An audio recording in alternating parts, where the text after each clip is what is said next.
Will the Committee on Transportation please come to order? It's 3:34. I'd like to welcome Committee Vice Chair Cordero, Committee members Kiaina and Tupola, and I believe Councilmember Okimoto will be coming shortly. She's currently excused. Before we start our meeting, I have some procedural announcements to make. Pursuant to Section 92-3.7 Hawaii Revised Statutes, this meeting will be conducted as a remote meeting by interactive conference technology. With the following procedures in effect for the meeting, members of the public will be allowed to provide oral testimony on all items on the agenda when the item is taken up in the following order. First, in-person testimony in the council chamber, and then second, remote testimony. Before testifying, each person shall state their name. Each person may not have anyone else read their statement and is limited to a 1-minute presentation on each item. Persons who have registered to testify remotely by video conference, when your name is called, please monitor your screen and activate your audio feed when prompted. I'll then give persons who have not registered an opportunity to offer testimony. Please utilize the raise hand feature in Zoom to be called upon. For those who are joining us by telephone only, please press *9 to indicate your desire to speak. I'll identify you by the last 3 digits of your phone number. When your number is called, please press *6 to unmute yourself when prompted. Some friendly reminders and tips: video conference from a quiet location if possible. If you're watching the proceedings on Olelo, please mute your television at the time you're called to testify. When the timer on screen reaches 0, please conclude your remarks promptly. HRS Section 92-3.7 requires all votes at remote meetings to be conducted by roll call unless unanimous. Therefore, I'll first call for objections, and then, if any, I'll call for a roll call vote. Written testimonies, including the testifier's address, email address, and phone number, will be available to the public as described on the posted agenda. As a courtesy, please turn off all cell phones for the duration of this meeting. And before we begin, I have an announcement. Members and the public, please note that item number 2, Resolution 23-189, originally posted on the agenda, has been canceled. The committee will not be taking any public testimony or discussion on the item. Thank you for your cooperation. Therefore, members, we only have 2 remaining items on the agenda. The first is Bill 20 of 2023, CD1, which addresses parking in the city and county of Honolulu, including the city's restricted parking zone program. Members, we have posted to the agenda the CD2, OCS 2023-0693/8/2/2023, 10:48 a.m., that was approved by the committee in its July 25th, 2023 meeting and subsequently postponed in committee. We've also posted 3 new proposed CD2 versions of the bill, one proposed by Councilmember Kiaina, that's OCS 2023-0742/8/15/2023, 12:41 p.m. A second one that I proposed, OCS 2023-0763/8/16/2023, 3:50 p.m. For your information, a summary of the amendments for these 2 versions are listed on the agenda. A third proposed CD2 version was proposed by Council Chair Waters, OCS 2023-0755/8/16/2023, 9:28 a.m., and was listed on an agenda addendum. For your information, the summary of amendments is listed on the agenda addendum. At this time, I'll defer to Councilmember Kiaina and Chair Waters. Welcome, Chair Waters, and welcome Councilmember Okimoto to explain their proposed CD2 versions, and I'll explain my proposed CD2 afterwards. So we'll start with Vice Chair Kiaina. Thank you, Chair. In short, my proposed CD would increase fees to reduce the amount of the subsidy that these programs will acquire from the general fund. It will continue to allow waivers for additional permits, but not more than 2 additional permits. It removes the waiver permit amounts from the table so as not to confuse people that additional permits are automatically allowed. And lastly, it allows DTS to use fees to cover maintenance costs if they collect sufficient funds. Because of the complexity of the various elements of my CD, I would like to go over each one if you will allow me. With regard to the cost of permits, firstly, I wanted to point out that I think even my proposal would require significant city subsidies for this program. Per DTS, under some scenarios, it would cost the city $278 per permit to operate a program. At $100, that's only a little more than 1/3 of the cost and only $8 a month.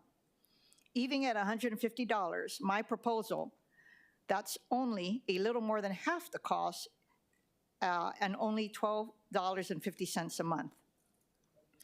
Arguably very low for public parking. Accordingly, I think any subsequent permits after the first permit has to try at least to come close to covering the cost, and my proposal is $250 for the second permit, a little less than the cost and a little more than $20 per month. I was trying to think of other examples where the city substantially subsidizes programs. for only a small population of the public, and I couldn't think of other examples. With regard to the number of permits and waivers, Chair, I appreciate you limiting the number of annual permits a household can obtain without a permit, but the more I thought about it, the more I thought there should be a cap on the waivers.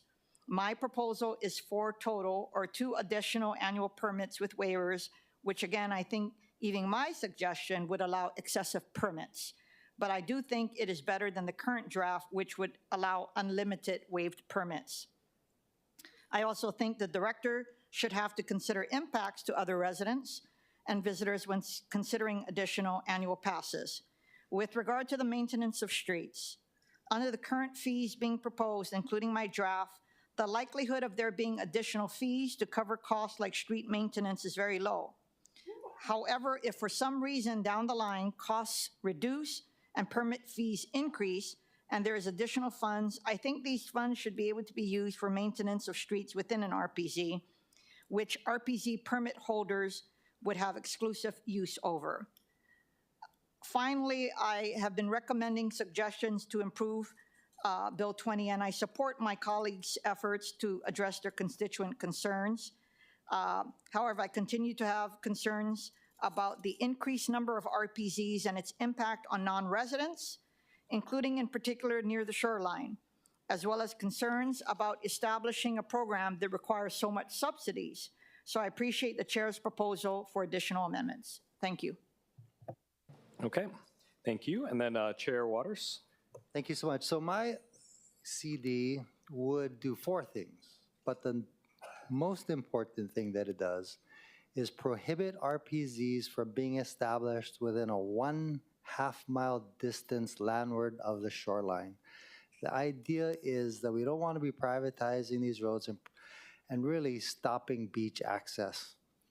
Yeah, because that could happen if they're allowed near the shoreline. It also provides a DTS director may establish, reduce, modify, or dissolve an RPZ by rule, and that DTS director may increase the previously established permit fees by rule. It also, thirdly, provides that the council may dissolve RPZs. And then lastly, defines resident to mean any owner or renter and their family members who reside in a dwelling unit that is located within the council district in which the RPZ is located. So for RPZ purposes, a resident doesn't have to live in a dwelling unit within the RPZ and only has to live in a dwelling unit in the council district within the RPZ is located. And the reason is here that one of the things that the residents testified to, that people who weren't living in the neighborhood were there and leaving garbage and partying and doing all kinds of other things there. But if they actually had to pay for a parking stall on that street, that I think you wouldn't have that same type of behavior. In other words, you're opening it up to everybody, not just the people who live on that street. But they have to pay for it. Thank you. Okay. Thank you. And then members, for your knowledge, my TDST5 version makes 2 changes from the TDST4, which we amended Bill 22 in the last committee hearing.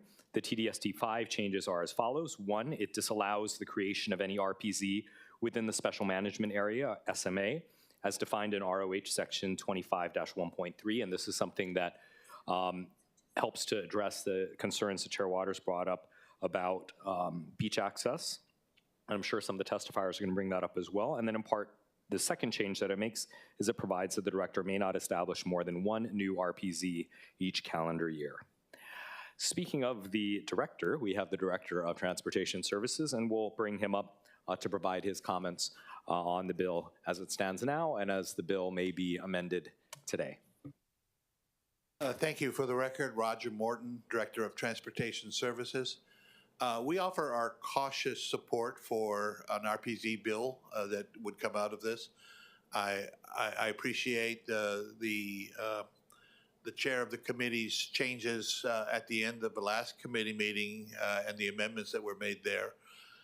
My comments really with the RPZ is I think this is a starting point for RPZs on Oahu. I don't see it as a final solution, as is obvious by the number of CDs that other council members have proposed. It's not an easy subject, and there's really no right or wrong. So I think that what we have is a start, and that we will implement RPZs. I appreciate the once a year, Chair. That makes I think it more feasible in terms of our capacity to do it, and also to make sure that we don't have a runaway cost program because most of the cost is in implementation. So I appreciate that. I guess my overall comment is, to offer our support as an administration for the concept of RPZ. We continue to think it's important that RPZ not be a vehicle to sell parking to residents, but to be a vehicle to control parking from impacts that happen outside of a neighborhood. That's what we would like to see in establishment of an RPZ. Happy to answer questions, but we offer our cautious support. Well, thank you, Director. Any questions from the members? Okay, Councilmember Tupola. Aloha, Director. So you said a few things. You said you liked the annual RPZ establishment, which I feel like is kind of a, what would you call it, a compromise to a pilot project, which we discussed last committee hearing because we wanted to approach it cautiously, because to date we still have not done any charging of permits, so it completely changed the program once we start that. But what other cautious things are you cautious about? May I know? Well, I mean, in terms of this will be a new program. Obviously, establishments of fees will be a big issue on that. I think the fees that have been proposed are a compromise between trying to charge the full price of those fees and trying to come to grips. I've looked at other municipalities and what their policies are on fees, and really they're all over the place. There are some that have policies of exceptionally low fees and others that have policies of higher fees, and I think that we would be kind of in the middle of the pack on those. The shoreline is a huge issue for everybody on this island. I don't have a good answer for how to do it. I did I was intrigued a little bit by Council Chair Waters' idea of districts.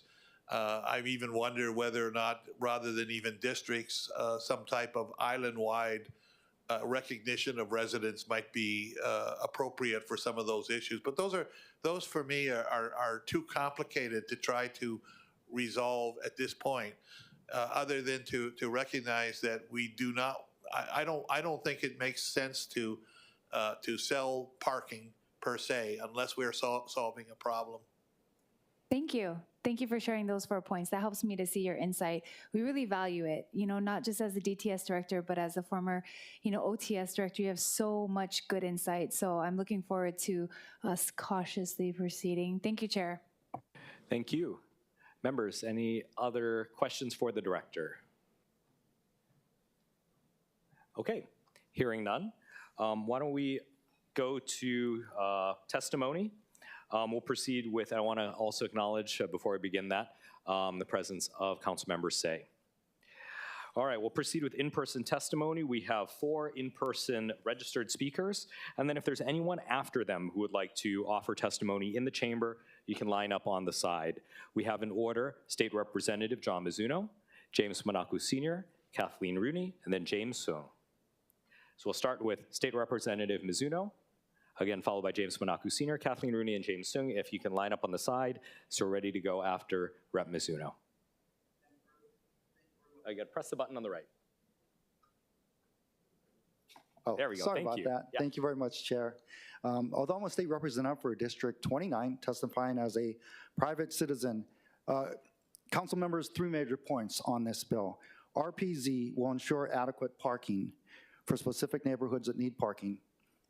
Another significant benefit for RPZ is that it will reduce crime, illegal dumping and trash, theft, property damage, trespass, and loud late-night noise. If you have questions, I can field your questions after I'm done with my testimony. RPZ will ensure adequate street parking and reduce crime. We've had it since 2017 in Kalihi Valley. I live in an RPZ area, so I know this works. Second, RPZ, concerns about subsidizing RPZ. I understand that there are some concerns, but keep in mind, people in Kalihi Valley pay for subsidized taxes for rail. We understand that rail will be of little benefit to Kalihi Valley, but we know it'll be of great benefit to our west side neighbors. And at the end of the day, we believe rail will ultimately reduce traffic for Oahu County as a whole. Therefore, we pay taxes to subsidize rail without complaining about it. Council members, very important to note that if you pass Bill 20, RPZ, this will be for every council district on Oahu. Mr. Chair, may I finish my testimony? Yes, please, please continue. Thank you, Mr. Chair. Thank you. So again, it's more than subsidizing. If you pass Bill 20, RPZ can be used for every district on Oahu. Finally, a very important point, my third point, RPZ can be used to, it can actually be weaponized to cripple monster homes. The question is going to be how? How does that work? And city and state elected officials, we agree that we need to secure more tools to close down monster homes. That's a given. RPZ can help in this effort to neutralize the ill effects of monster homes. How can this be done? I'm looking at CD1 of the bill, pages 8 and 9, when it talks about criteria. Page 9, subsection H, whether other regulations or measures would improve parking availability. This gives DTS director the ability to use this to stop monster homes by saying that parking availability has been adversely affected. We just do not have enough parking in this area. That's how, that's one of the criteria that director can use when determining to expand, reduce, or modify an RPZ. So again, he can tailor make this when he sees that a monster home was taking up 20, 25 parking spaces in that area. On page 11, under limitations, oh, one last thing. Page 9, subsection E, this provides another factor to determine implementation of RPZ.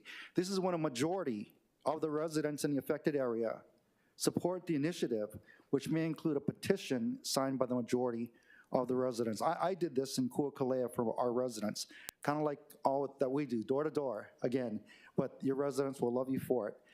If you have a monster home, no doubt the majority of your residents will ask for a petition to have this initiative, have RPZ in this area, to stop RPZ from, to stop the monster home from having 20, 24 parking spaces taken up. Finally, on page 11, under limitations, each dwelling unit is limited to 4 annual residential permits and 1 annual visitor permit. I would say limiting it to 4 parking residential permits is a good thing. Again, if you have a monster home with 20, 22, 24 parking spaces that they're taking up, use this law to stop that. You're gonna cripple the monster home because now the residents can only get 4 permits. Now, when will the director be allowed to provide a waiver? This is interesting. So also on page 11, it tells you examples of when a director can offer a waiver. In determining whether to grant a waiver request, a director may consider the availability of on-street parking in the request's residential area. What does that mean? Monster home areas, there are no parking. Director knows that. He's not going to give a waiver to give more permits. No way. In addition, on page 11, this is the words that is in there for the director to consider the number of licensed drivers in the household. Your director will have the ability to say, there's 24 licensed drivers in that monster home. That's a very valuable tool for all of you and law enforcement. I really believe this bill can be used to not only ensure adequate parking, reduce crime, but cripple monster homes. Thank you, Mr. Chair and council members. I'm willing to answer any questions. Thank you. Any questions for State Rep. Mizuno? And maybe, I'm sure he'll stick around in case there are questions later about how it's worked in Kalihi. Yes, Mr. Chairman, I can stick around. Okay, thank you. Thank you. All right, we have James Manaku Sr. If you could state your name, and as you always do. James K. Manaku Sr., concerned parent, grandparent, great-grandparent. As you know, we pay taxes, yeah? Wow. Gee, I wish I had that much time. But anyway, you know, wow. I don't know what to say already. He said so much. But anyway, gang,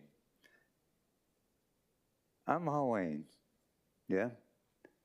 In Hawaii, we have this thing called shore and mountain rates. You guys taking them away from us. Why are you guys doing this? Yeah? Why are you folks doing this? We have the right to the mountains and the right to the shoreline, and yet you folks completely ignoring us. Are we the ones that making all this rubbish you guys talking about? Is that the problem you folks are having? As subsistence practitioners, are we the ones that making all this rubbish that you folks talking? Because apparently you folks are adamant about taking away our parking. But gang, it's in the state constitution. We have shoreline access and mountain access for gathering rights. Come on, get with it, man. Whether you like it or not, that's your folks' responsibilities. That's what you folks are here for. Protecting our rights. Yeah, so please do that. I'm here for my children, grandchildren, and great-grandchildren. You folks make laws, then please protect them. Thank you. Thank you. Any questions for Mr. Manaku? Any questions? Okay, hearing Thank none. you. Thank you. We got Kathleen Rooney, and then James Sung after her. Hi, Kathleen Rooney. I'm the Director of Transportation Policy and Programs at Ulupono Initiative. Council members, thank you so much for really working through this bill. I've lost count of the CDs, but I think just want to echo some of the director's comments about how getting a program in place and starting to figure out some of these details and how they really play on the ground is actually what's really important. And to support the benefits and how it helps meet the larger community needs around parking, but then also other transportation issues and cost of living. And if it follows the way it does in other places, we'll actually have more parking availability for everybody because we're starting to manage it, which I know sometimes sounds counterintuitive. But right now, the way we manage it is that you wait and you're there first. And by putting in some price, we can actually start to figure out who really needs to be there, who wants to be there. We have a bunch of mechanisms in place in the proposal to help deal with some of the equity issues around the price issues. And I think what the previous person said is really important is that we do have these access issues, and I think making sure that what we're doing actually encourages that rather than maybe long-term car storage is actually a really important component of this dynamic. And like I said, if it works the way it does in other places, we should actually have more access to our beaches and our trailheads as a community. Thank you. Thank you. Members, any questions for Ms. Rooney? Okay, hearing none, we'll go to James Sung, and then anyone else who is in the chamber but would like to testify, please line up behind him. All right, Mr. Sung, please proceed. My name is James Sung. I'm the person who sent you an email this month talking about a road. I'm here to talk about the symptoms of the RPZ. I'm not here to support or disagree with the RPZ program. To me, the RPZ is placing a Band-Aid to cure cancer. We need to examine why this program is required, and correct me if I'm wrong, is because people from Kalihi Valley Public Housing were parking their cars around the neighborhood. They were doing this because you must show your car registration, insurance, safety check, and driver's license to enter their vehicles into public houses. Instead of doing this, it's easier to park their cars around the housing. It takes me 12 minutes to drive to work, 19 minutes to ride a bike, or I could spend 15 minutes on the bus. I use a car to get to work because I don't feel a line painted on the street or protect me from a car crash. In this order, the city should prioritize pedestrians, bicycles, public transportation, commercial vehicles and trucks, high occupancy vehicles, single occupancy vehicles. Unfortunately, the city and state prioritizes these in opposite order. Even though the RPZ is currently needed today, the RPZ will not solve the underlying problem. The city has a cancer, and we are attempting to cure the cancer with a Band-Aid. Thank you. Thank you. Members, any questions for Mr. Sung? Okay, hearing none. I see we have Angela Melody Young standing up. And anyone else, last call for anyone in the chamber who'd like to testify can line up behind Angela. Okay, Angela, please proceed. Aloha, Chair, Vice Chair, and the City Council. Angela Melody Young. I'm actually a new board member of the Kalihi Kapalama Neighborhood Board, number 15. So this is very relevant. And so I outreached to the Kapalama Neighborhood Security Walk group, and the outreach consisted of simplifying the explanation of the permitting system process in 3 simple questions. What are your thoughts about permits to park in Kalihi? 1, I don't want a permit system. 2, I don't mind a permit system. 3, $100 is too much. Blank is reasonable. Fill in the blank with your reasonable request for how much a permit should be. And questions which came about was, what does $100 cover? Do construction crews get passes? Is it a pilot program or a permanent program? And so some people said no, they don't want it all. They don't want it at all. Others said they don't mind a permit system. And the one who thought it was going to be a pilot program, they said that the cost should be. Oh, the one that said they did want the permit system said that the cost should be $40 per household and maximum for 2 permits. So this was some of the feedback from the Kalihi Kapalama community. Okay, thank you. Members, any questions for the testifier? Okay, hearing none. Is there anyone else in the chamber going once, going twice, going 3 times? Okay, then we'll go to remote testimony. We have Natalie Iwasa, followed by Casey Pyatt. And then anyone else who'd like to remotely testify, please raise your hand. But for now, Ms. Iwasa, please proceed. Thank you, Chair. Natalie Wassa for the record. I guess I'm kind of in the minority here. I oppose this. I think it's very bad policy. On the one hand, you're telling developers that all they need to do is put in 1 stall for a unit. And on the other hand, now you're telling people that, oh, well, if there's not enough parking, we'll take care of you. You have this permit that's available to you. And so those 2 policies contradict each other. And not only that, but this program is subsidized by hardworking taxpayers. And one of the things that caught my eye going through this bill this time was that the director is allowed to provide a waiver for the cost of the fee for a financial hardship. Now, give me a break. There are a lot of hardworking taxpayers out there, and that's like a slap in their face. So I ask that you take that out. In fact, you should scrap this entire program. Some of the other points I wanted to make, because my testimony came late, is that this, as was mentioned, the implementation is very costly, because one of the things that's required is you have to determine how many cars in the area are from non-residents. You have to actually go and look at the license plates and look up the registration. This bill also, the amendments allow for waivers for the number of permits allowed. So it doesn't matter if somebody has trash in their garage, they got all kinds of stuff, they're pack rats, whatever. If they need more parking, then the city will accommodate them with this privileged parking program. And Ms. Watts, we can wrap up. Yeah, I know, because I oppose this and you don't want to hear any more of this. Well, but exceeded the 1 minute, but.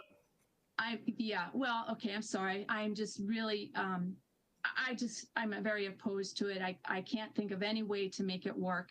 And thank you for allowing me to go over my 1 minute time. Oh, thank you. Members, any questions for Ms. Wassa? Okay. Hearing none, we'll move on to Casey Pyatt, and then anyone else who'd like to testify remotely, please raise your hand. So Casey, please proceed. Hi, good afternoon. Thanks for having me again. Yeah, I think most of the people present already touched on some of the problems that we're having in the area, but I was hoping, and if I was able to, can I ask a question? Is that possible? Sure. This time? Well, you can phrase your testimony in a question. Yeah. Well, I wanted to know if in follow-up to the last testimony that I gave, if any of the council members were able to come out and take a look at the areas and see the difference in the zones as suggested to really get a side-by-side on how the program is working. And then I had another question for Mr. Waters on the outsiders being able to obtain permits. Since time is short, I just want to again say that I support this program. I live in the area. I've been a part of the program since the beginning, and I understand the apprehensions with respect to the cost. I share that because I also pay a lot of taxes, being a small business owner. I also live in Kalihi and am not benefiting directly from the rail and these other programs that benefit everybody. Yeah. So I do have some questions. So if I could get answers to those at some point, I'd appreciate it. But thanks for having me. And I support this program and appreciate you guys and what you're doing. Okay, thank you. Members, any questions for Mr. Pide? Okay, hearing none, I see, I think it's Alan Kumalai who's logged on. Mr. Kumalai, did you want to testify on this? If so, you can unmute.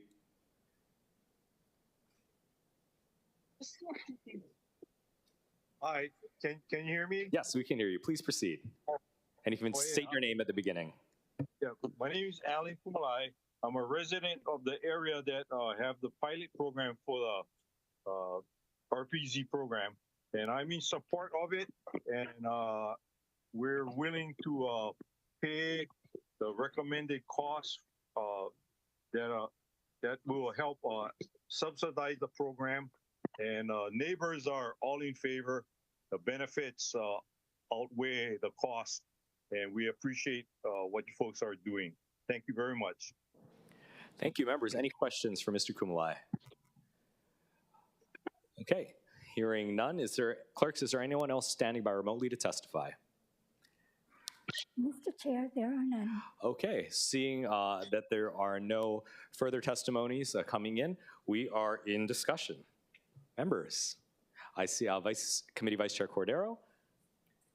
Thank you, Chair. I was wondering about which version we are discussing.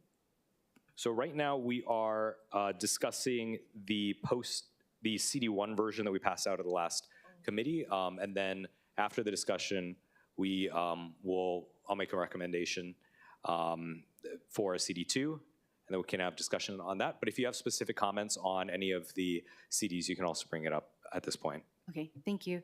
I know that the past years, since 2017, and even the discussions before from the Kalihi Valley Neighborhood Board, and even the different costs and how to operate and even shore up the RPZs was a long discussion. But I do agree, and I do agree that shoring up the program already and then going through the technical details and adding on to the program is necessary. So I do support allowing for either a $100 or more to support the program. And then also looking forward to any further discussion about the shoreline as well, but also, as I've mentioned in past committees and public hearings at the council, that I do support that DTS or the director has the ability to oversee the RPZs. Thank you. Okay, thank you. Members, further discussion? Councilmember Tupola. Thanks so much, Chair. Yeah, in conjunction with what was just said, I also kind of wanted to know what versions we're discussing so we can either yay or nay the ideas. I think I made a little chart to kind of compare because there's so many versions of this going on. So I think the thing that I wanted to know was, one, if we're going with SMA or a 0.5 setback, and then the only other possible disagreement that there was the max amount of waivers that are going to be allowed, and then the the other one that was proposed was people not living in the neighborhood applying.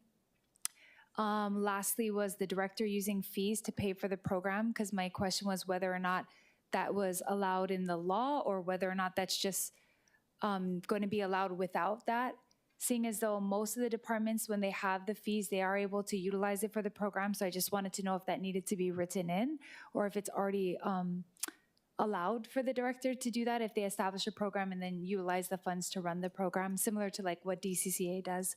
So those are my questions. There wasn't like a large amount of differences between all of them. I just kind of wanted to know what you were going to recommend. But either way, I think everything that saves us is the one RPZ a year. That saves everything, because I think even within the 1 year that you guys started in Kalihi, there may be adjustments immediately once you guys start charging for permits. So thank you. Yeah. Thank you. I think to the point about the distance from the shoreline, I think that merits an open discussion here. I proposed SMA simply because it's a very well-defined area. We know exactly where the SMA zones are versus having to measure some arbitrary amount. But Chair Waters, maybe we want to discuss the half mile. Yeah, thank you. So my understanding is that SMAs are determined by the state.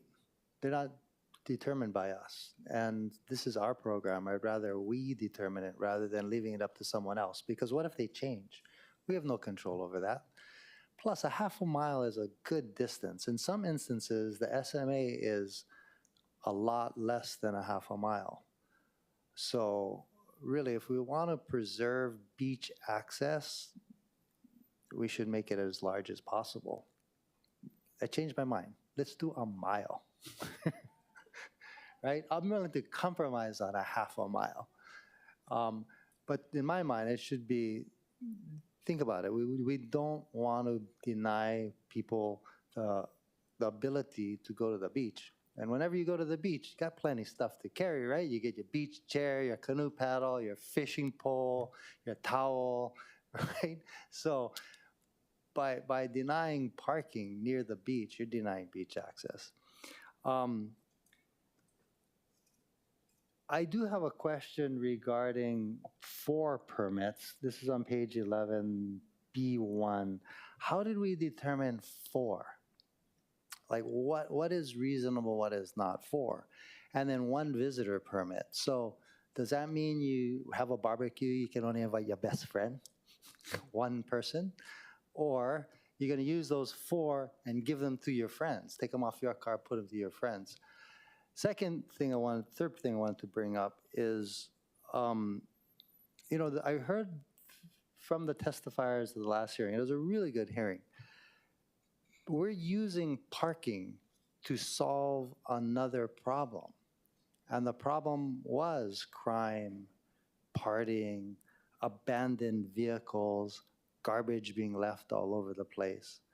So to answer one of the gentleman's questions, I thought, okay, if you're willing to pay for the parking stall, even though you don't live on that street, that you solve the same problem. You're not going to abandon your vehicle there or party over there.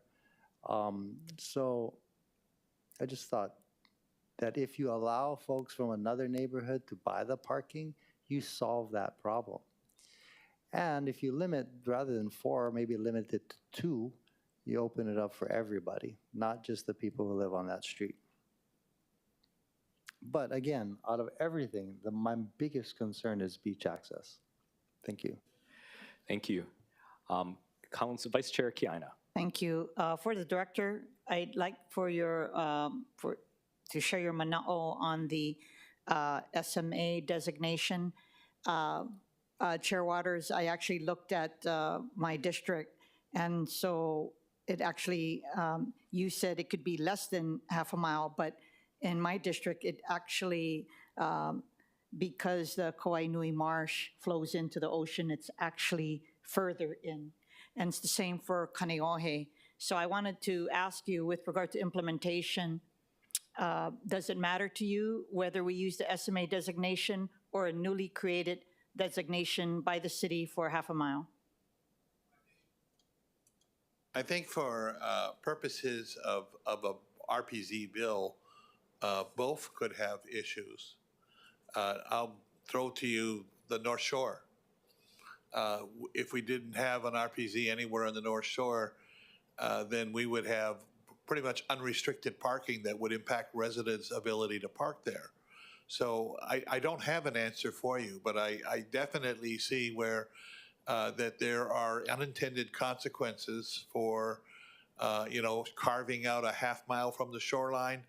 That would mean that we were not able to deal with issues like impacts from visitors that are in certain areas that are taking up a lot of space. If we basically say that we're not going to use RPZs as a tool in those areas, that I think that there could be unintended consequences for many of those types of proposals. That's just my own personal view.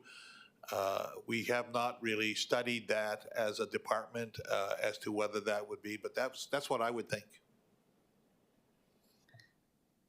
Okay, thank you. So you're leaving it up to the committee. I did want to just bring up again my experience of living in the DC area, what would happen, and it addresses the concerns of Chair Waters with regard to visitors. So everyone gets a permit in their neighborhood, but anyone can come into the neighborhood and park for a maximum 2 hours. And what they do is they have meter maids that go around and they put chalk on the car. And I was tagged a lot and fined because I was there for 3 hours. So what would happen, Chair Waters, in a circumstance like that, if you have 20 people coming for a party, they would be able to come. They just need to move their cars within the 2 hour time frame and cannot park in the same stall. But it works. And it works not only in Virginia, but it works in Washington, D.C. proper. And so that solves the issue with tourists as well, because a lot of people stay there all day. They would only be able to go a little bit and leave and free up the parking. So I just wanted to throw that out. But I wanted your thoughts. So for you, it doesn't make a difference. You're saying either would be hard to implement, and it doesn't address some of the challenges that we face with regard to parking along the shoreline.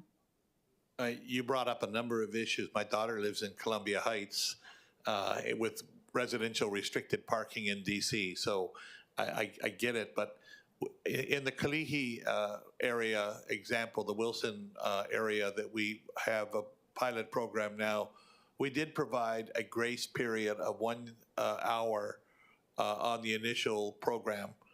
And it did require that HPD would come and would chalk the tires. HPD was, the community was not happy with that. And we had a number of meetings with the people from Kalihi over exactly that issue.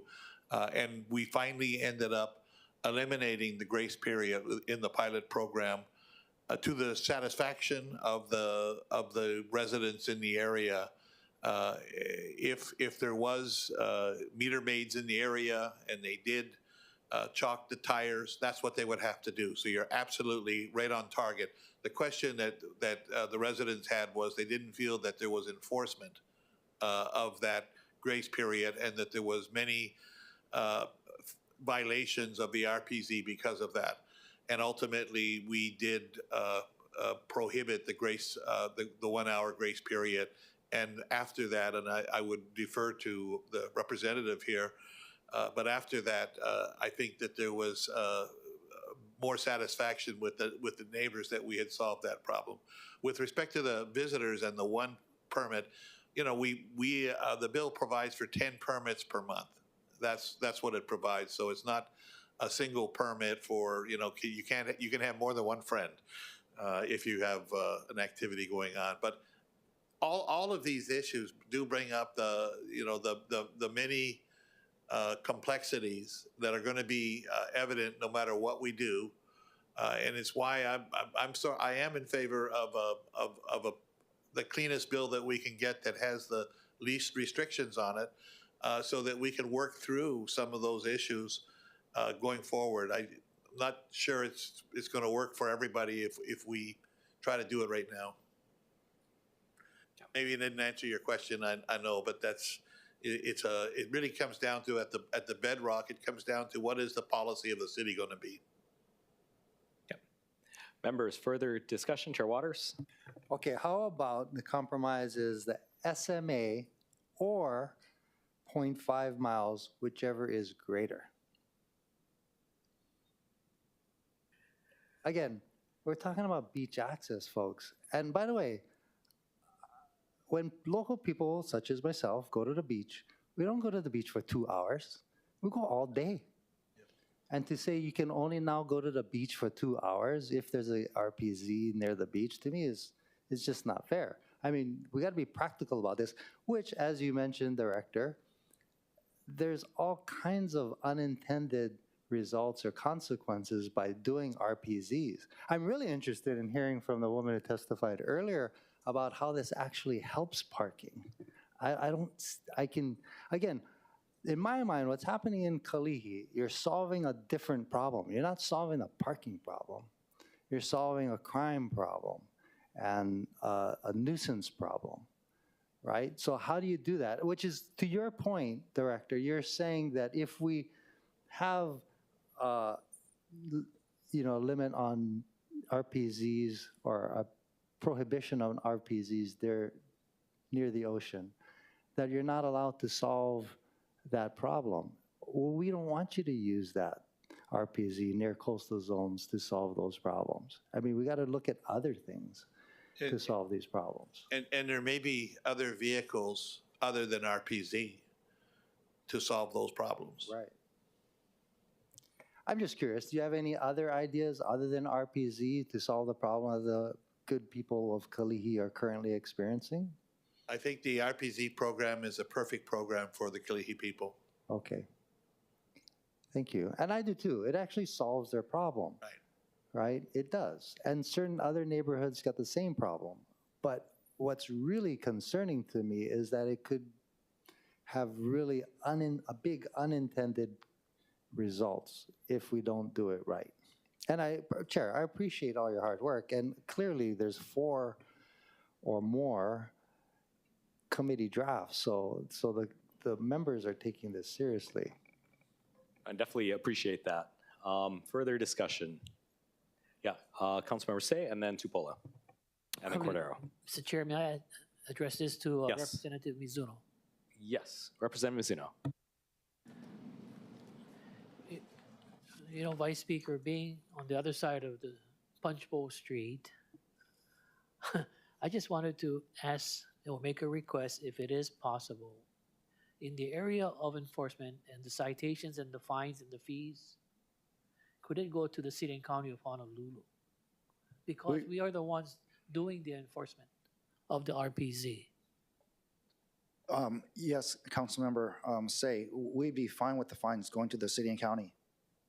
But see, I just wanted to expand it to others that are state mandates. Our safety check system is not working. I see a lot of cars where they're all expired. And you asked this, that was a state law that asking the city to do it, and we don't get anything as far as the fines. The tinted glasses on the automobiles, that's another one. We're not enforcing it. The concern, Representative Mizuno, is that the people out there who are not the law-abiding citizens are flaunting the laws that we have adopted because of no enforcement. And why should our law enforcement officers of HPD try to enforce these laws where we don't get anything in supporting them from the state? It all goes to the judiciary or to the general fund. But it's really a tough issue because we're strapped for funds also. I see your point, and I agree. And I just want to answer furthermore. It is a parking issue for Kalihi. For Wilson Track, it gives us 230 on-street parking. Wilson Track. For where I live, Kuakolea, it gives us 140 street parking. And for the residents of Kono and Auau Street in place, it gives them 100 street parking. What happened was, and I'm not trying to vilify public housing, but if they had a expired safety check or no insurance, across the board, they could not park their cars at public housing. So we were inundated with a number of cars taking up our own spaces where the neighbors would have to park their cars double parked in carports or even in a driveway, and the police would ticket them because the law is the law. We understand that. So this has helped greatly. You heard Director Morton talk about getting rid of the 1 hour time limit or grace period. That was important because we didn't want the police to just chalk a tire and then leave.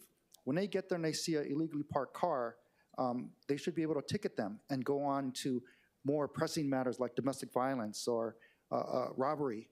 And so the police really appreciated taking away the grace period too. And I appreciate what Director has done for us. So thank you. So all I'm asking is it possible for next year that the state legislature consider giving the city and county a portion of the fines and forfeitures That's all I'm saying. Councilmember, Understood. I can work with you on a bill if you'd like. We've had many bills that never did even pass the House or the Senate. And we are all helping our local residents, our community, our voters, etc.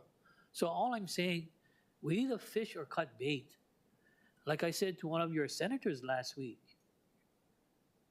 a mandate for the city to do safety checks, and who's doing the enforcement? HPD. Tinted glasses, who is doing the enforcement? HPD, where we don't have the equipment to measure the. So, is it a goal that we can get the House and Senate to agree to at least support the city and county of all 4 counties to get some of the fines and forfeitures of state mandated mandates? Very difficult to say because, again, it has to go through the committee hearings. And even though I can introduce the bill, it depends on the chair of judiciary, right? Correct. But I'm just sharing the frustration that we have here in the council. You're asking us to do all of this as far as enforcement, and we'll follow through with it, but we don't get any of the fines. Agreed. Thank you. Thank you. Okay, Councilmember Tupola. Just a quick thought about the setbacks. So the SMA versus the 0.5, because we're doing one a year, and right now this one isn't affecting any beach access, I do think actually just writing into law that it can't prohibit parking for beach access until we get to the point where it actually, we can specify more specifically that, you know, this particular area. Because when you think about RPZs, especially the way it's set up, we're doing it in kind of small neighborhood areas. So I think it'll be very specific to each area. But I think if we put a provision stating that we all don't want to block any beach access, and then as they roll out every year, we have to try to talk about the specificity of it. Because like Councilmember Kiaina said, her water areas are different. I mean, I kind of wanted us to go next as a possible pilot, but even the area I'm suggesting, it's not even close to the beach. So I think for the first couple of years, we might not come into that, but I do hear the concerns. I think if we put that as a placeholder until we can get more specific, then we aren't going to tie our hands too early. But I think both actually address it. Yeah, and just to clarify, Councilmember Tupola, what was the area that you were kind of thinking just in general? Because I know the Leeward Coast, I mean, everybody is really close. Well, no, it was going to be in Kapolei. Side. Okay. Yeah. Got it. Okay. Members, are there any more discussion points that require the director or any of the testifiers? Okay. What I'm going to recommend that we do really quickly is take a 3-minute break. 3-minute recess to discuss, I think, some of the specific language if we're going to further amend it. I know there's a lot of versions out there, so this would help to clarify. So if we could take a 3-minute recess, I think that would help. We'll come back at 4:30.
Thank you. We're coming out of recess. It's 4:35. We had to do this because there's lots of different versions floating around, so I wanted to get clear as to which version everyone is referencing and which amendment. So we're coming back into discussion. Right before we left, Chair Waters had proposed half a mile as the basis or the SMA, whichever is greater. At this point, for much of the island, it appears, after consulting with the map, that it's half a mile is greater, except for parts of Vice Chair Kia Aina's district, so we had to have that conversation as well. But anyway, so what is there further discussion on anything besides the half mile? Chair. Yes. I just wanted to comment on some of the questions I had posed in the previous committee hearing, which I still have concerns with, and I really do appreciate those from the Kalihi community who came out and testified in support of how this would benefit their specific community. But some of the questions that I felt I had asked Director Morton in the past, and still I have concerns with, are just the subsidies, because now we're looking at, we don't have an exact amount. The director mentioned that they're looking at about 10 to 15 zones with just one per year, which is good that they're managing that. But if we're looking at each permit, the cost of that start to finish would be about $280, but we're just collecting $100 from each permit seeker. I do worry, and they don't have a number at this point because they don't know exactly how many permits per zone, but I do worry that this will become a tax burden on our taxpayers because of the subsidies. Well, Councilmember Kimoda, I think that's a very good point, and perhaps it might be worth asking the department. So in the initial estimation of how much it would cost, it was estimated at $278 per permit initially. As the program grows, does it cost in your estimation, will it cost $278 every single year to renew and re-up? Because I was under the initial impression that a lot of the cost is signage, printing the initial placard, some of the administrative stuff, but as it goes on, I imagine that per permit cost would go down. Yeah, I mean, there is two components to the cost. One is the cost of establishing a new area, and that's a lot of engineering work. It's a lot of signage. It's a lot of those types of things. And then there's a cost of continuing to maintain the program. People leave the area. People come into the area. They want a permit. They give up a permit. So there's a sort of a DMV type continuing operation for that. And yes, we do propose to meter the cost by having we've thrown out a number of perhaps one per year that we would have capacity to do. And that has, part of that is to make sure that we don't have a large part. Now, as far as economies of scale, yes, there will be economies of scale, particularly as we get smarter on how we do this. There could be some changes there, particularly in the ongoing administration. That's where I think the most economies of scale would be how we process people coming in and out of the program. I don't have an estimate of how quickly those economies of scale would do it, and I would point out that our numbers, our estimates that our staff came up with, they are based on knowledge of what we did in Kalihi. Their estimates is what they are. Thank you. Thank you for further explaining that. And Chair, I just want to kind of express my continued reservations, because while this doesn't directly affect the area that I represent specifically, I do worry, because we've heard in other hearings where we have other parking programs where we have to subsidize. And so I just see the dollar amounts going up. But thank you for explaining it. Thank you, Chair. Thank you. Okay, members, further discussion. I'm ready to make a recommendation, I think, based on our discussion here. So if there's no further discussion, okay. So the chair is going to be recommending that Bill 20 of 2023 CD1 be amended to the posted CD2 TDST5, that's OCS 2023-0763/8/16/2023, 3:50 p.m., and incorporating the following amendments beyond that. So instead of what was posted in the CD2 TDST5 for Section 6 of the bill, so instead of providing that the director may not establish, expand, reduce, modify, or dissolve an RPZ within a special management area, we are instead going to substitute Chair Waters' language with regard to the 1/2 mile distance. So it instead would read, provided that the director may not establish, expand, reduce, or modify or dissolve an RPZ by rule adopted under 1530 blank, provided that no RPZ may be established within a 1/2 mile distance landward of 1, the certified shoreline as determined by the State Board of Land and Natural Resources or the state surveyor in accordance with HRS section 205A-42 or its successor and the rules adopted pursuant thereto, or 2, if no valid certified shoreline survey exists, the shoreline as determined as the upper reaches of the waves other than storm and seismic waves at high tide during the season of the year in which the highest wash of the waves occurs, usually evidenced by the edge of vegetation growth or the upper limit of debris left by the wash of the waves. Okay, and I mentioned the phrase by rule from Tommy, so we're striking that. So again, it just would read, may establish okay. Here's what it is. In section 6 of the bill, it would read, it would amend section 15-30.3, ROH Honolulu 2021. It would be amended to read as follows. Section 15-30.3, establishment, new expansion, reduction, modification, or dissolution of restricted parking zones. Part A, the director may establish, reduce, modify, or dissolve an RPZ, provided that no RPZ may be established within a 1/2 mile distance landward of, and then we would take Chair Waters' proposed subpoints 1 and 2, okay? So I think that's clear. Is that clear to the drafters? Okay, so that's the first change. The second change is we're revising section B4 of the summary sheet to read. In new subsection C, providing that A, the Kalihi Valley RPZ is established, B, Schedule 39 shall be in substantially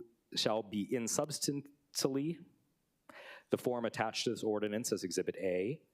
C, the Exhibit A attached to this ordinance sets forth the streets and street segments that are included in the Kalihi Valley RPZ, which will be the first RPZ to be included on Schedule 39. D, if the director determines that additional RPZ should be established, the director may do so by submission to the council and the city clerk of an updated Schedule 39 designated the streets and street segments to be included in the new RPZ. And E, the director may reduce, modify, or dissolve an RPZ by submission to the council and the city clerk of a revised Schedule 39 indicating the changes thereto and revising the bill accordingly. So this deals with the existing Kalihi pilot program. Okay, so again, to summarize, TDST 5, 1/2 mile, there's a prohibition of 1/2 mile from the shoreline as described by Chair Waters, and then my proposed amendment number 2 in TDST 5 is submitted. Got it? Clear as mud? Clear as day, okay. Whew, that was a lot. But members, I want to thank all of you for your input on this because it has been a long road. We started this in April, we had a hearing in May, we had a hearing in July, we waited a month to let it sit. And along the way, many of you submitted proposals. I want to thank Vice Chair Kia Aina for submitting the non-resident single day permit language, adding language about healthcare services and impacts to the shoreline, clarifying the non-resident single day permit. The maximum of 2 additional permits was hers, as well as increasing the base rate to something a little bit more reasonable, I think palatable to the department. And then to Chair Waters, I want to thank him for the proposal about shoreline access, which was also brought up by testifier Mr. Manaku. And then I also want to thank our committee vice chair, Radin Cordero, who previously was the chair of transportation for her hard work on this, as well as my predecessor, Councilmember, now Senator Fukunaga, for getting this started in Kalihi Valley. Okay, so that was my recommendation. Any discussion on that recommendation? Okay, hearing none, any objections to that recommendation to amend the bill? Okay, any reservations? Okay, hearing none, the bill has been amended to that CD2. You'll get the committee report, which has everything. Now, the chair then recommends Bill 20 of 2023 CD2 be reported out for passage on 3rd reading. Any discussion on sending it out for 3rd reading? Any objections or reservations? Reservations from Councilmember Okimoto. Okay, hearing none, so ordered. Woo, that was a lot. Thank you, everyone. And I think the constituents of Kalihi Valley, thank you very much for moving this forward, and we look forward to hearing them in September. Now, as noted, agenda item number 2 on the agenda was canceled, and so we're going to move on to agenda item number 3, which is the Handyvan info briefing. We're going to start with testimony on that, noting that it's a little bit late. If you'd like to submit testimony, please do so, but keep it brief so we can get into the presentation. I'm doing testimony first, so that way if any points are brought up in the testimony, the department can bring it up in their presentation versus doing it the other way around. So I understand we have Donald Sakamoto registered. If someone can assist him to get up, and he's conveniently about 3 steps from the microphone, so you can just move forward there, a little bit to your left. There's the podium, all right. And then if someone can help him with the button. All right, Mr. Sakamoto, the microphone is on. We have you for a minute, but we'll let you go a little bit more because I know you put in a lot of work on this. Please proceed. Okay, thank you, Chair DeSanto Tam and council members of the Transportation Committee, Donald Sakamoto, President of Citizens for Fair Americans with Disabilities Act, all right? I'm a writer for 23 years of the paratransit services, advocate for 13 years, and my concerns is, one, is the city's Department of Transportation Service had a survey done for handyvan riders. I just concerned is why wasn't there focus groups done, and also why wasn't there any demographics of how much people can afford for fare increases, and when is the timeline for this survey to be done, and when is that information going to be released to myself and you folks and everybody else to see what's going on. Another concern was on my testimony I submitted, written testimony was blown runs. We have blown runs where either a driver did not show up, a run was kicked back by one of the vendors, and people are placed on a board on dispatch and try to put on other vans, which delays people from being picked up who are scheduled on the trapeze system scheduling. Also backtracking. I've been getting calls from people that live in one area in Waimanalo where he would get picked up, go to Kailua, then go back to Waimanalo, and then go to Honolulu to get to their destination, which is frustrating. The TriMed program, we had Director Martin talk about it for quite a while now, Oregon's TriMed program, to have people who are on subsidy rides like agencies and whatnot to have city, state, and federal funding like Oregon did. And I'd like to see that happen with the legislature, with state and county and federal. So I support Director Martin's advocacy for that and what we can do. Next is Bill 68, 2017. That was for the same-day voucher program. I would like to see that happen. And concerning the procurement of vehicles, we had a couple and another person could not get a small adequate van to pick them up anymore and had to walk far away to get the pickup. We had NV1 vans that were purchased in 2016. Company went out of business in 2018. And basically we haven't had any replacements for these vans. I appreciate that Director Martin has brought these 2 vans in the front of the Honolulu today for us to review. But SVU Rogue, Nissan vans, I heard some people had difficulties getting in, but we need to do better for our kapuna, our disabled people, and the Holo card. The Holo card is a wonderful idea. I support it, I have it, I use it, but there's people who have coupons or tickets. They want to transfer that to the Holo card. They won't do it. I don't understand that. And why are there expiration dates on our tickets? And we have to redeem them every June 30th before the July 1st. Of each year, and if you miss that date, where does the monies go? Because you can't redeem them after that date. Mr. Sakamoto, if we can wrap up. Sure. So, Chair, I appreciate your commitment for having this meeting, for my request to have this. The last meeting I attended was November 15, 2022 with Chair Reading Cordero. And I'd like to express my concerns to you folks about this and work with your administration as well as the council, because I had meetings with Councilmember Topola, and we had a good meeting with Roger Martin. But thank you for allowing me to speak. Okay, thank you. Members, any questions? Okay, hearing none, thank you, Mr. Sakamoto. All right, and so we have 2 other registered well, first of all, is there anyone else in the chamber who'd like to testify? Seeing none, we do have two folks registered online. We have Louis Ertschik and then Janice Fernandez. And sorry, Louis, I probably butchered your last name, so if you could say it so I learn it correctly. All my life that's been the case, so don't worry. Thank you, Chair.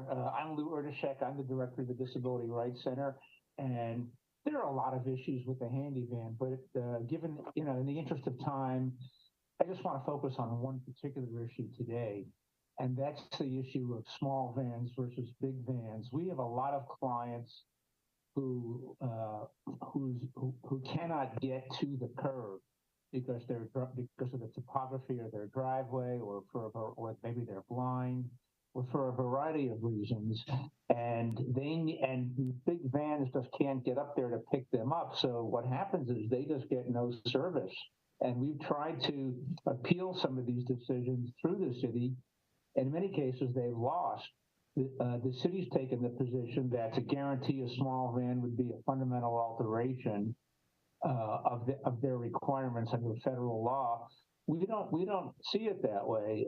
We think that there ought to be a middle ground compromise. I would submit that, if somebody just wakes up one day and they feel like going to the beach, I could appreciate the fact that maybe the city doesn't have to guarantee them a small vehicle that day, but if somebody is scheduling a medical appointment sufficiently in advance, there ought to be enough vehicles that the city has that they can say, okay, fine, we'll pick you up on that day and we'll take you to the doctor.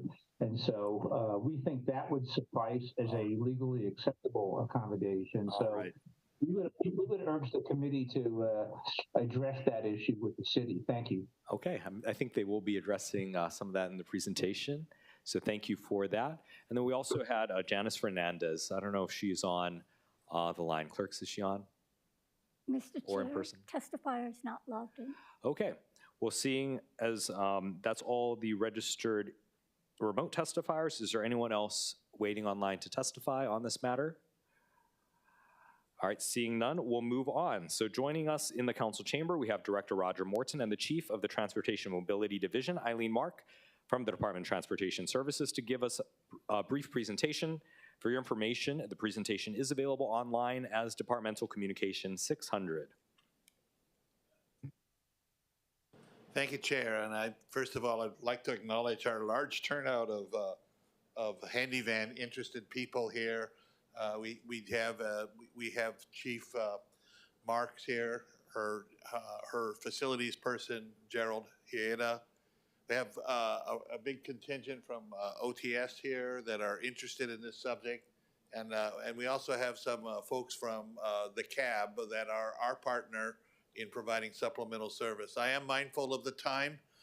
It's been a long day, I'm sure, for all of you folks, and I'll try to go through this as quickly as I can, but as comprehensively too as we can. So on the first part of this, see if I got this one here.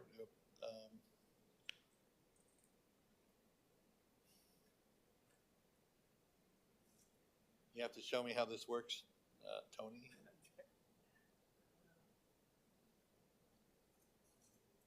Okay, you can do it this way. We'll just do it, Tony, you can do it that way, just a page down.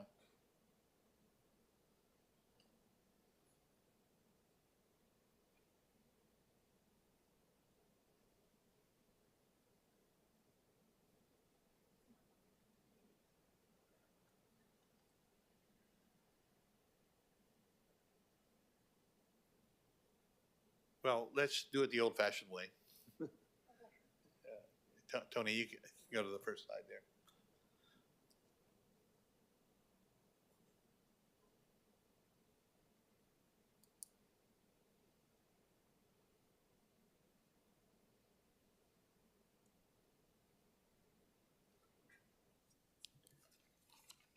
While we figure that out, do you have a copy, hard copy? Okay. I do, and I think all the members have hard copies, so I'll go. Yeah, why don't we go over at least the so written on parts. slide 2, I brought up the metrics. Metrics are important because Handyvan is treated almost like a civil right program. It is a part of the ADA.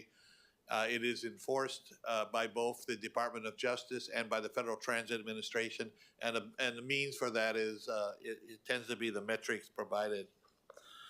On terms of ridership, the short answer is that handy van is back to roughly 80% of the full total ridership, but interestingly, about 90% of the riders that used to use handy van are back using handy van now. That means that there's less trips, probably because not all of our agencies have come back and they're very high volume users. In terms of schedule adherence, another one that the DOJ follows, you can see our performance over post-COVID and where we are now, about 91%. But that means that 8.2% are not on time. 8.2% sounds like a little number, but you have to sort of multiply it by the 100,000 people that we carry every month. So that's a large number of people that we are not providing service within on-time performance.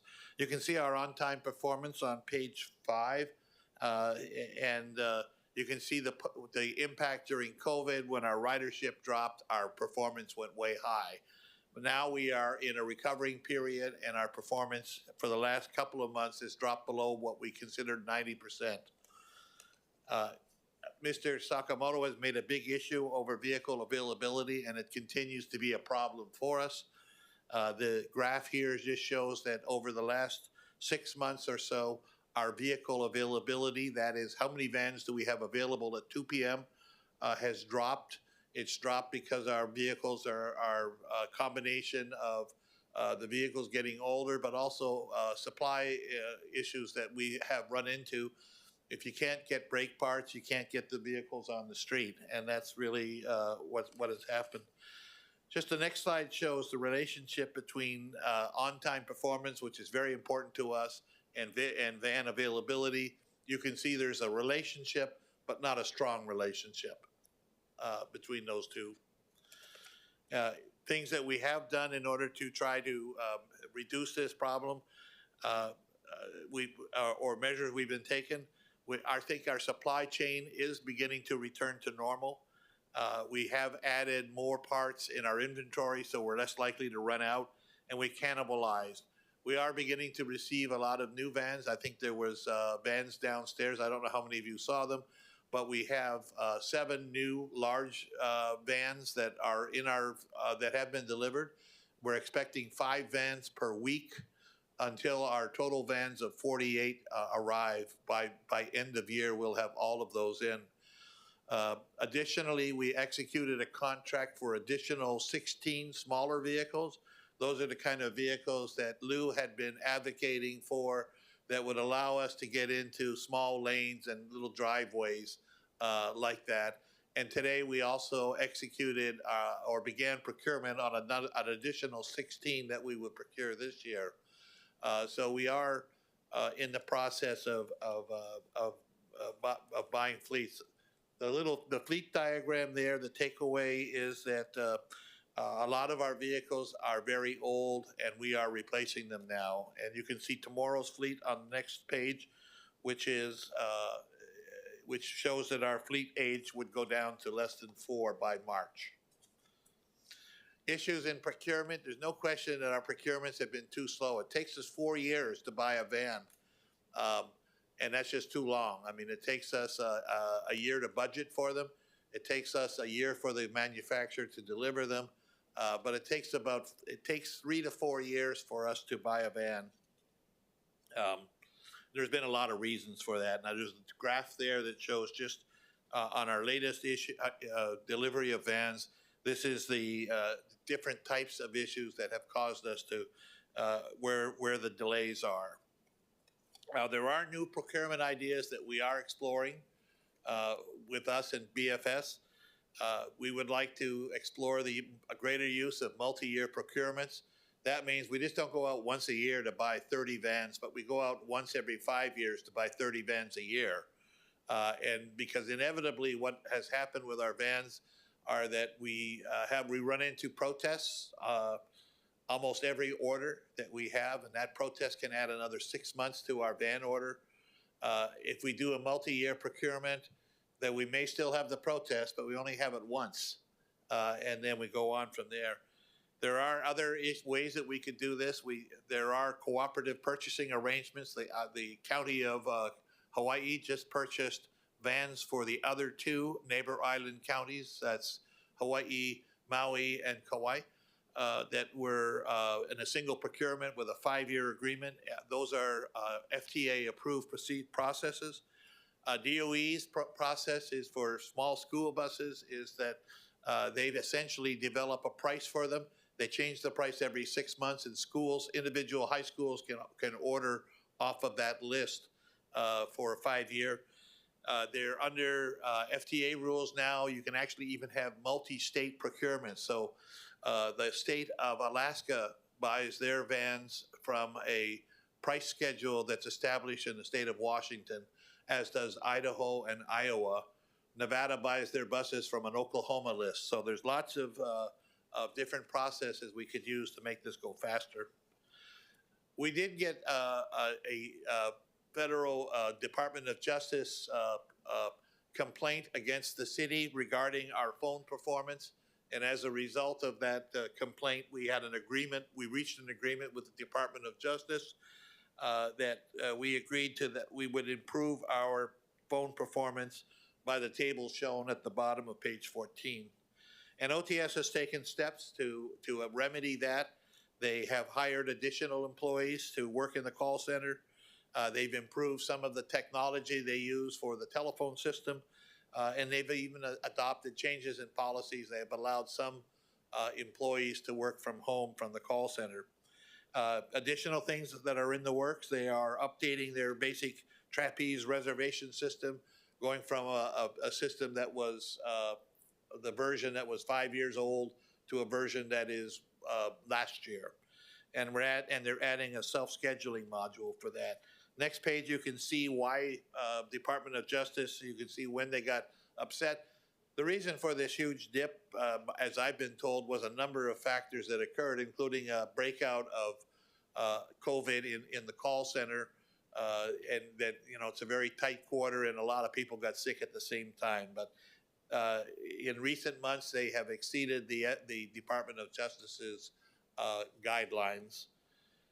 Next slide is one that, go back one, I think, Tony, is there? Yeah. I mean, for all of us, I'm concerned about the rising transit costs that we have. We are now we're north of $400 million now in annual budget for rail, for bus, for handy van. The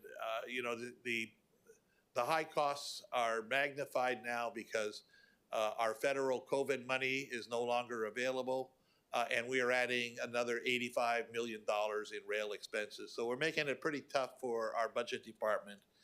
Some of the things that I'd like to look at in order to address some of the issues, one would be I've listed them here and I'll go by them one at a time. One would be to improve our internal efficiency. Before COVID, I think OTS was running about 2.4 trips per hour. They're down to 2 now. It's just as the ridership goes down, the service has improved, but the productivity has gone down. I think there's some room there to improve that a little bit right there. We do outsource service to outside private providers. One of our mainstream ones is the cab, and I'm happy to see Howard and his crew here in the room. And frankly, the cost of outsourcing is less costly than our internal operating costs. And I encourage the OTS to do that. They have recently put out a procurement for additional supplemental providers. Not sure exactly what the status of where that is, but I commend them for doing that. Another thing that Mr. Sakamoto brought up was the idea of having a fair fare from the state for the provision of services to people that are on Medicaid. Now understand, when people are on Medicaid, Medicaid provides the transportation.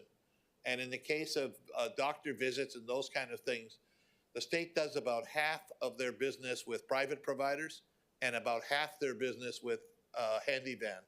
If it's a private provider, they pay between $40 to $50 a trip. If it's a handy van trip, they pay $225.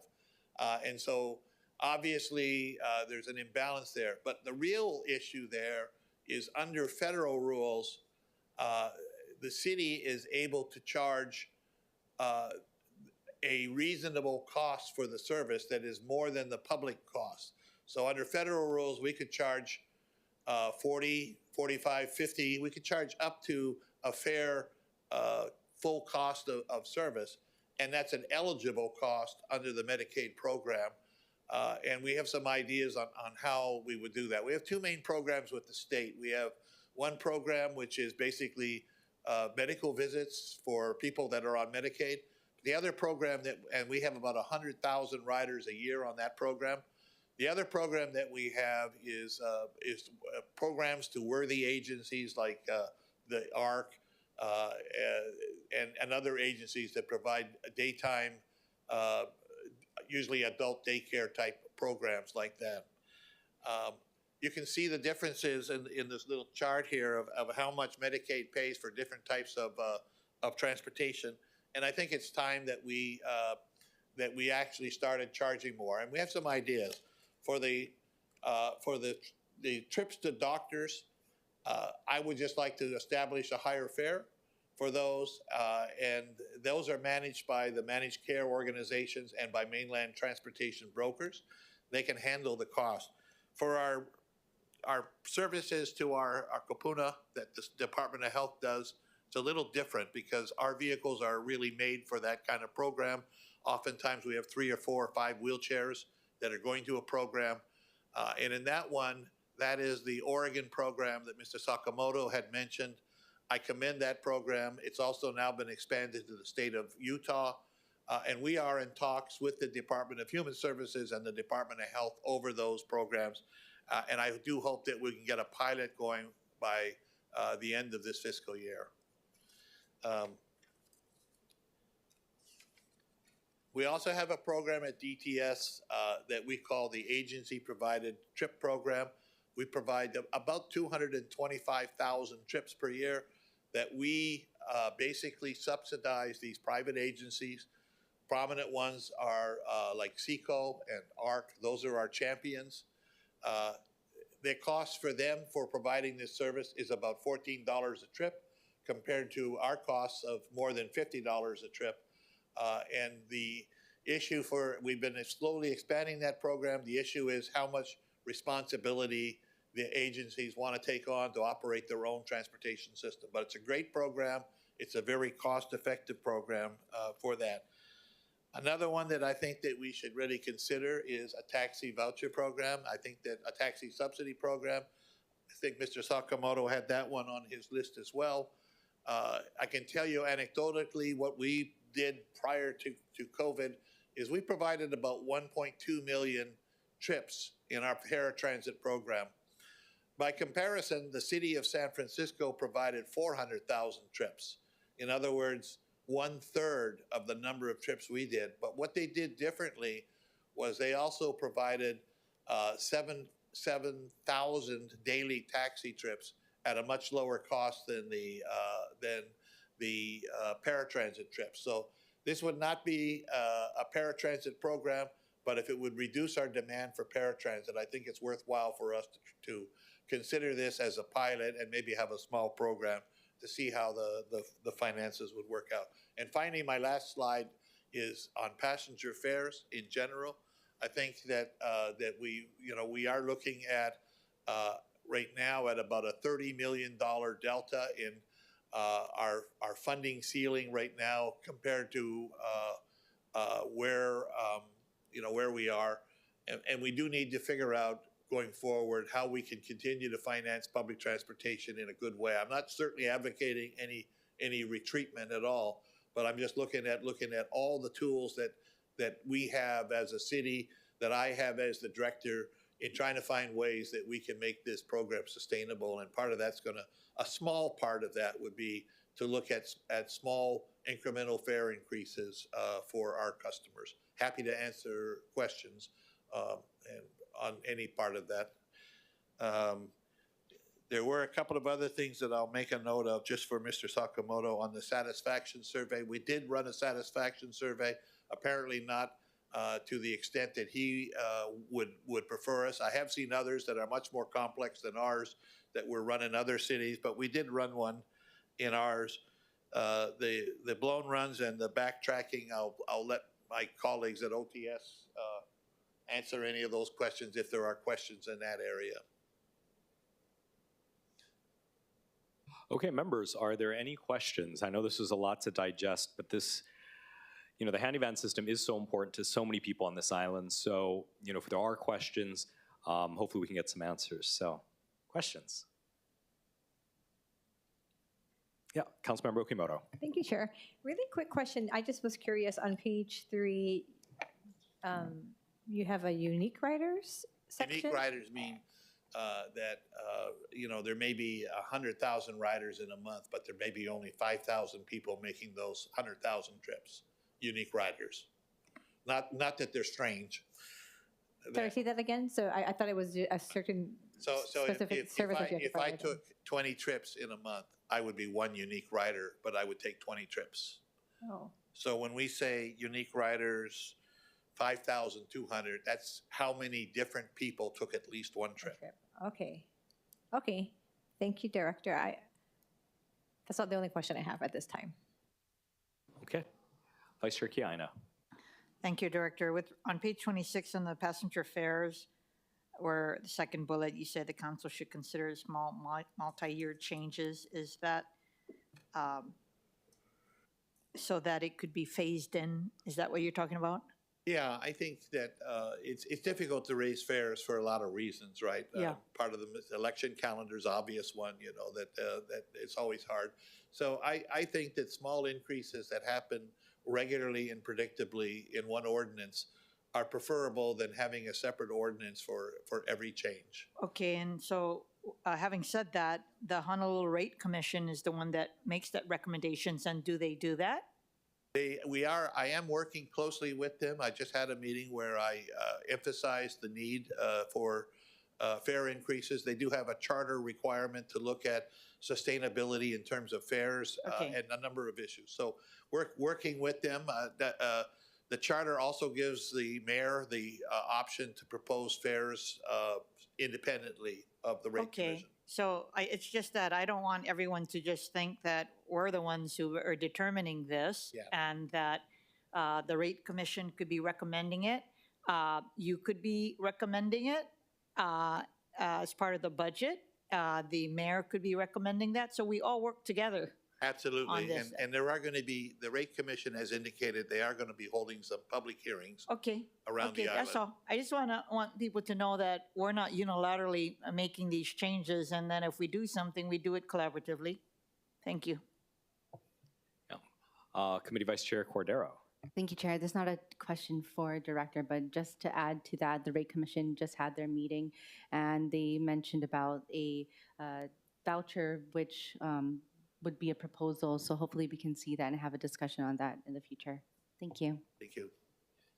Thank you. Any other questions? Maybe not, thank you, Chair. Maybe not a question, just a comment/question and your thoughts on this to address the procurement process. So what are your thoughts on working with BFS and the State Procurement Office in order to find a long-term solution? There's a price list for public safety vehicles where we, the city, could be the lead for the paratransit vehicles, since we cannot be the only jurisdiction encountering a fleet replacement problem or concerns that you're experiencing. I'm interested in and we have meetings set up with BFS to discuss the issue. It's not that we're not doing this in isolation, and I'm certainly not any type of expert in Hawaii procurement law. That has to come from BFS. It can't come from the department. But there's got to be something done. We need to be able to have. We do have a long-term fleet management program that looks at all of our vehicles and determines when when they should be replaced. it's just been our experience has been that it takes us too long to get it, and we're always 2 years behind, and it creates operational issues when we do that. So we're fortunate that the IIJA has provided us a lot of money to do it. So I don't really see it as a money issue at all. The money is there. The percentages that we're using are 15% local money or even 10% local money. So it's just a question of just trying to get it. We've had great support from purchasing on trying to figure out a better system for that.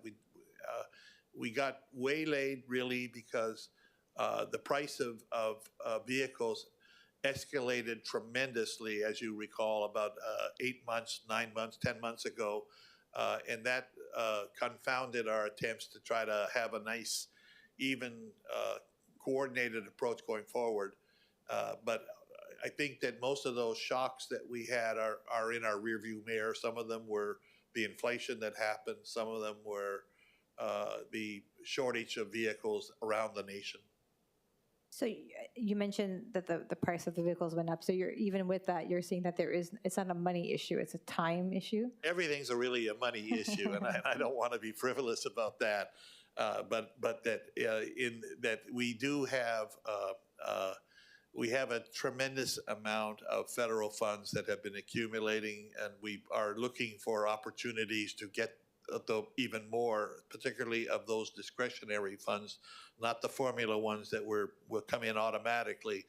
We just need to be able to figure out a good strategy to spend them on worthwhile projects, and buying vehicles is one of those projects. Thank you, Director Morton. Thank you, Chair. Thank you, members. Any other questions? Councilmember Say.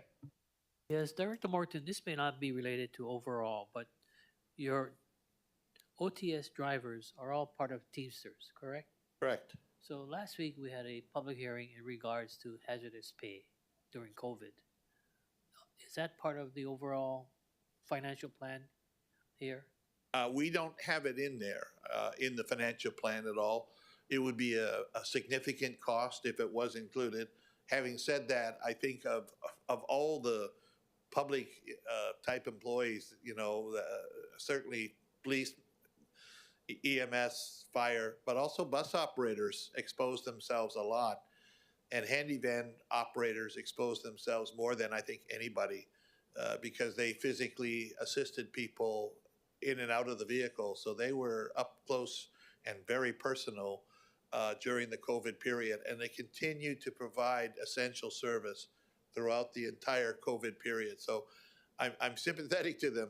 But I'm also mindful that there is no contractual requirement in the Teamsters contract for that.